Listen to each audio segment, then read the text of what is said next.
Video எடுத்து போடுறேன். Video எடுத்து இன்ஸ்டாகிராமில் போட்டு. ஹாய் ஃப்ரெண்ட்ஸ், இங்கே பாருங்கள் எவ்வளோ கூட்டம்னு. இப்போ புது பாலத்தில் டேமில் நேற்றோடு இன்றைக்கி வந்து பார்த்திங்கன்னா 1,80,000 கண்ணாடி தண்ணி போயிட்டுருக்கு. அதை பார்க்குறதுக்கு இவ்வளோ கூட்டம்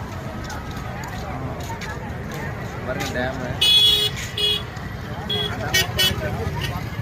ஃபுல் டிராஃபிங்க.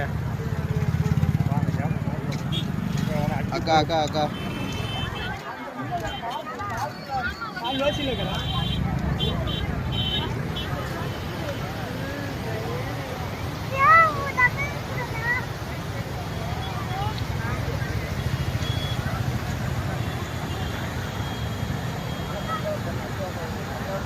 பார்த்தீங்களா எவ்வளோ தண்ணி வேஸ்ட்டாக போகுதுன்னு.